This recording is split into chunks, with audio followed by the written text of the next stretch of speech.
समाज का निर्माण होगा।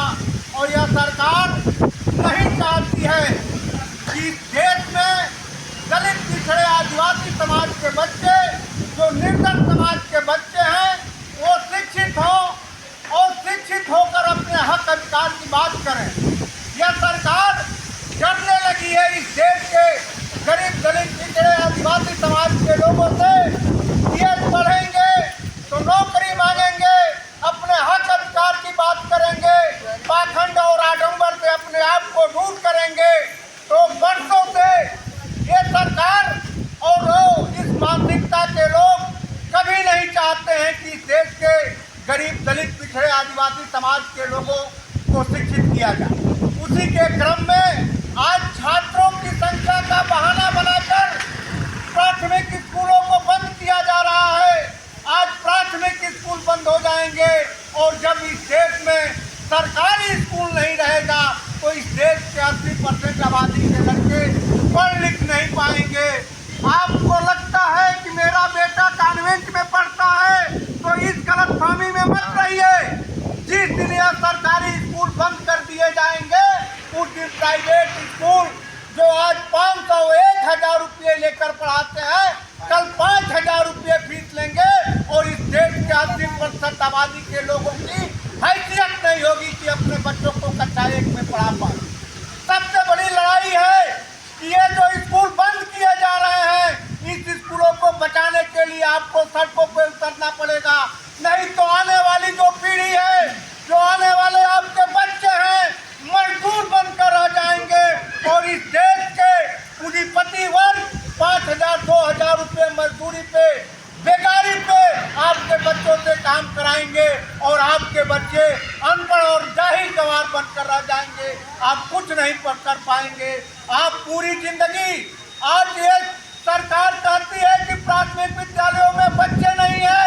77 साल में ये 2 कमरे के 5 कमरे नहीं कर पाए, ये अध्यापक नहीं दे पाते हैं और ये 77 साल बीत गए, इस प्राइमरी स्कूल में ब्रेंच और डेस्क नहीं दे पाई है सरकार।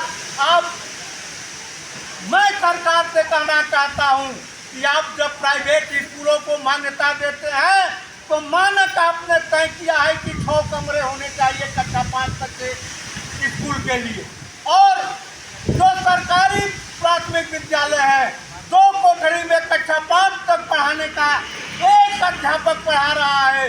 वह अध्यापक आज सुबेरे उठता है तो पहले कोहड़ा, लौकी, मिर्चा, मसाला, दाल, प्याज खरीदता है।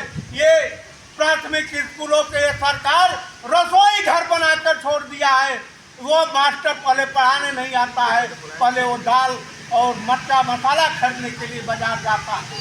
आज भी उत्तर प्रदेश में जिन प्राथमिक स्कूलों में 5 और 6 अध्यापक हैं, कमरे हैं, वहाँ आज भी 250, 300, 400 बच्चे पढ़ रहे हैं। ये सरकार बेईमानी की बात बतिया रही है।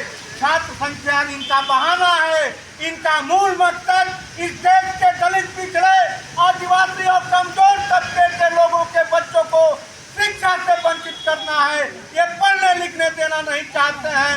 उसी क्रम में आज एक ठाकुर गौरी का प्राथमिक विद्यालय बंद हो गया। एक ठाकुर गौरी के प्राथमिक विद्यालय को सरकार को वापस करना पड़ेगा। हम लोग इसकी लड़ाई लड़ने के लिए बैठे हुए हैं। इसकी लड़ाई यहाँ से लेकर और सत्ता के गलियारों तक लड़ेंगे कि ये मेरा स्कूल चालू होना चाहिए। हम ये बर्दाश्त नहीं करेंगे। इस देश का बहुजन समाज बर्दाश्त नहीं करेगा कि आप एक भी स्कूल बंद करें। शिक्षा के अधिकार का कानून बना हुआ है, जिस कानून में इस बात की संकल्पना की गई है कि देश का एक भी बच्चा शिक्षा से वंचित नहीं होना चाहिए।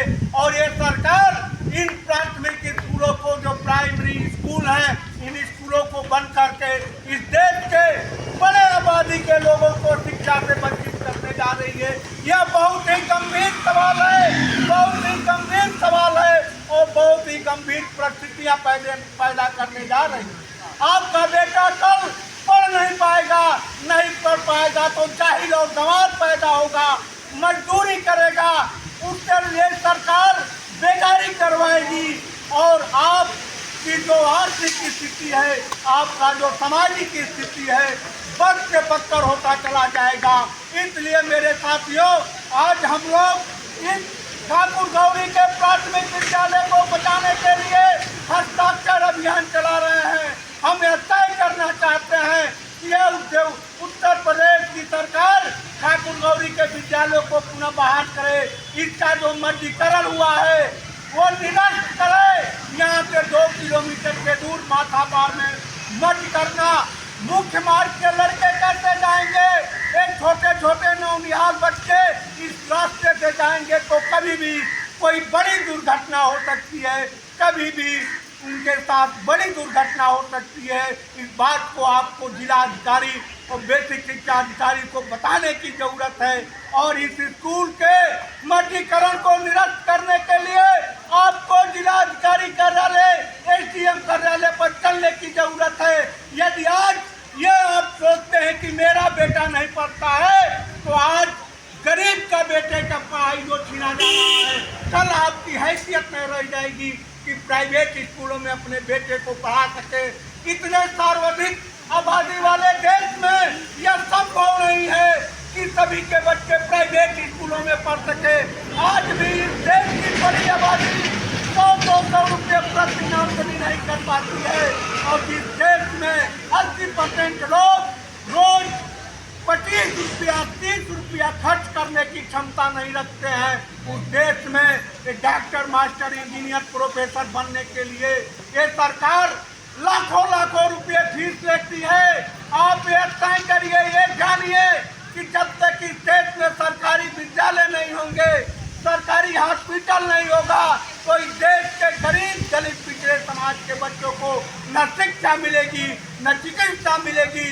इसलिए मेरे साथियों, इस विद्यालय को बचाने के लिए लड़ना पड़ेगा और आप लड़िए, सड़कों पर उतरिए, अपनी आवाज सत्ता के गलियारे में बैठे हुए लोगों को सुनाइए, अधिकारियों को सुनाइए और इस क्षेत्र की जो जनप्रतिनिधि हैं उनके दरवाजे पर जाइए, अपने विद्यालय को बचाने के लिए अपनी बात को रखिए। इसी साथ मेरे साथियों, हम आज ये हस्ताक्षर अभियान चला रहे हैं। ये हस्ताक्षर अभियान हम शासन प्रशासन तक हम प्रयास कर रहे हैं कि गांव के सैकड़ों लोग इस पे दस्तखत करें कि हम इस बात को जाकर कह सकें कि गांव के लोगों ने अपने विद्यालय को के मर्जीकरण को निरस्त करने के लिए हस्ताक्षर किया है। यदि आप इसकी आवाज़ को नहीं सुनेंगे तो ये गांव के लोग सत्ता के गलियारे में आपके दरवाजे पर आकर बैठेंगे। ये तमाम सवाल है। ये शिक्षा की, ये सरकारी शिक्षा बचाने की लड़ाई है। ये सरकारी शिक्षा जब बचेगा तभी इस देश के गरीब दलित पिछड़े आदिवासी समाज के बच्चे पढ़ पाएंगे, अन्यथा पढ़ नहीं पाएंगे और आपके बच्चे गंवार हो जाएंगे, अनपढ़ रह जाएंगे, जाहिल हो जाएंगे और जब अनपढ़ और गंवार हो जाएंगे, जाहिल हो जाएंगे तो पाखंडों कर्मकांडों में डूब जाएंगे और उनको लगता है कि जो है मेरे साथियों, इस लड़ाई को लड़ने की जरूरत है। आदिवासियों के बच्चे न पढ़ सके इसकी साजिश चल रही है, ये सरकार कर रही है।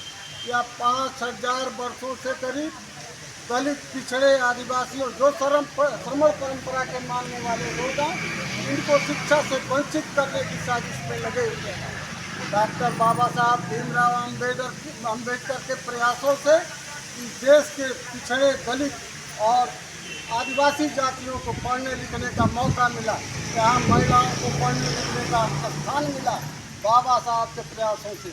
और ये प्राथमिक विद्यालय भी खोले गए। प्राथमिक विद्यालय इसलिए खोले गए, प्रत्येक गांव के बच्चे उस विद्यालय में जाएंगे और पढ़ेंगे। आज उनको, इन सबल मानसिकता वाली सरकार को क्या पता लग गया है कि ये गरीब पिछड़े दलित आदिवासी लोग प्राथमिक शिक्षा में पढ़ के और हमसे नौकरियों की मांग कर रहे हैं। इस मांग को दूर करने के लिए इनको अनपढ़, जाहिल, अंधविश्वासी और पाखंडी बनाने के लिए विद्यालयों को बंद करना है। ऐसा नहीं है। भविष्य आपसे पूछेगा, आपका आने वाला कल, आपका आने वाला बेटा कल का पूछेगा आपसे, हिसाब मांगेगा अगर यह विद्यालय बंद हो जाएगा। और यह विद्यालय अगर बंद हो जाएगा तो पिछड़े दलित आदिवासियों के बच्चे शिक्षा से वंचित रह जाएंगे। इसलिए